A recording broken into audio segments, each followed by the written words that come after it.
Hey y'all, it's Mr. Bill, and welcome to Papa's Place.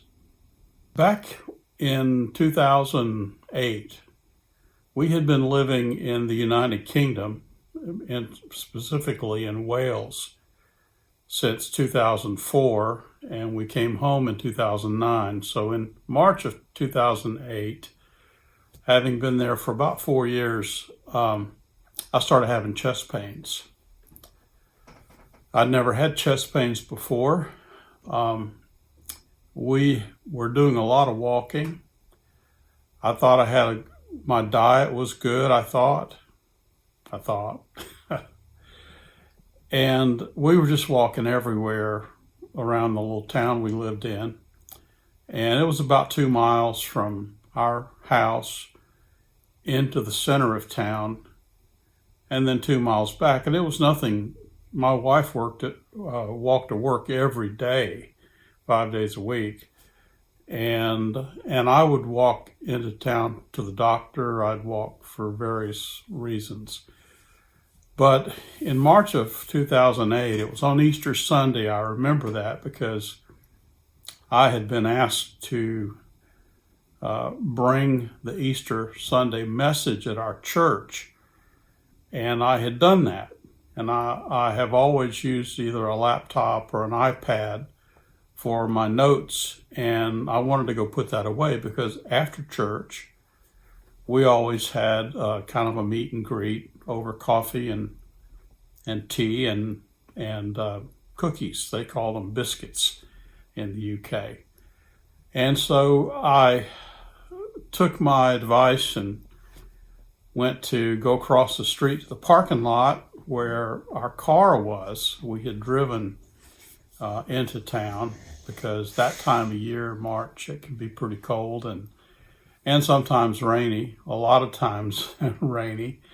And it was a busy road. It was right in downtown, the downtown area. So I had to find a break in the traffic and run across real fast.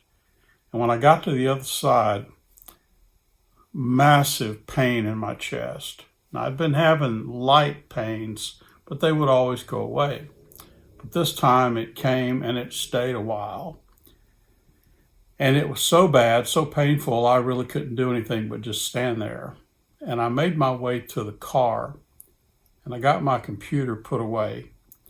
And I had to stand there at the car for several minutes. And thankfully, it passed enough that I was able to make it across the street. I didn't run that time, didn't have to, thankfully, and I went to the fellowship hall and had a cup of coffee and some biscuits with everybody and talked and so forth. I didn't let on anything that happened to anybody. I didn't even tell my wife. And so over the next 5 or 6 days, every time I exerted myself, I would get these chest pains, pretty severe. And then Friday came, from Sunday, so Monday, Tuesday, Wednesday, Thursday, Friday, 5 days later, I decided to go see my family physician, who was also a member of our church, and went to see him. I drove there because I didn't want to take a chance on having that horrible pain again. And I drove myself there, and when I told him what was going on, he wanted to know if I had been to the hospital. Did my wife know about it? And I said no to both questions. He'd pick up the phone. He called my wife's employment.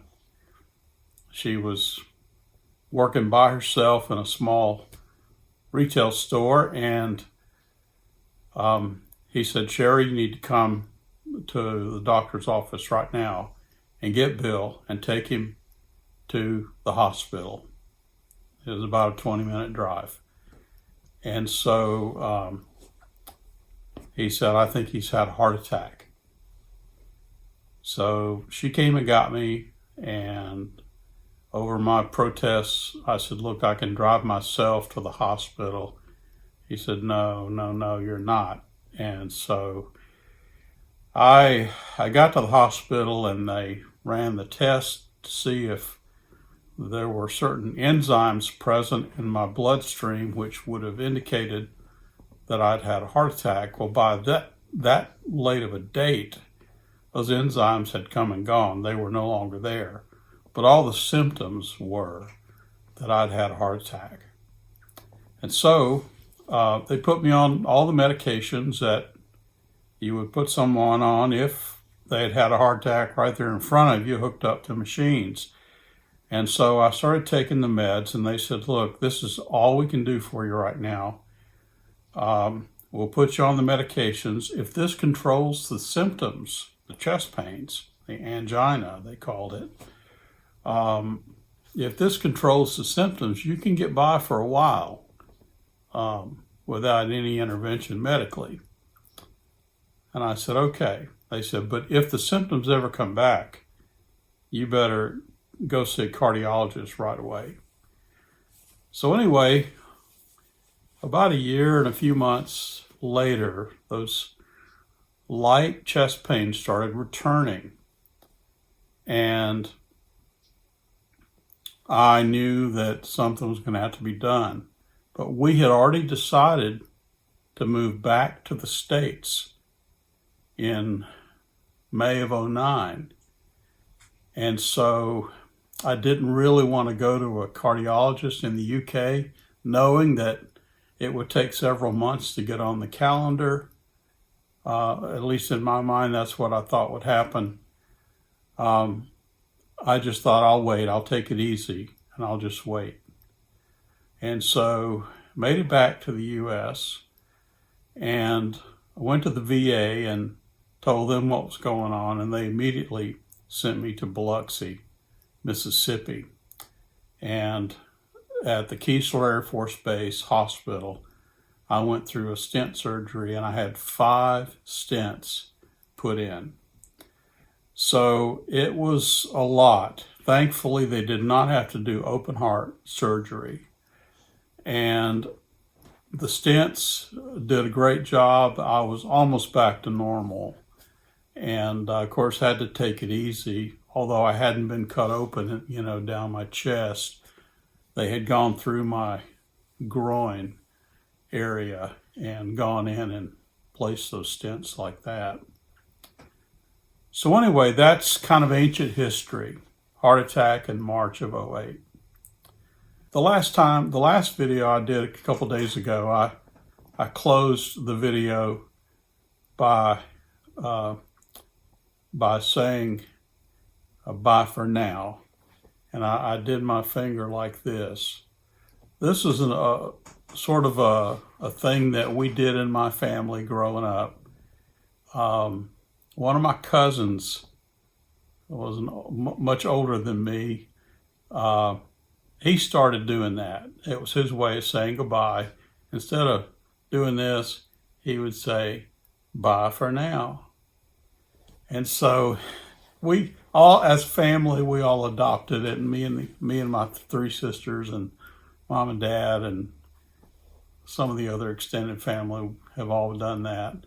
So that's how I'm going to end my video as well today, and just say bye for now. Talk to you later. Bye-bye.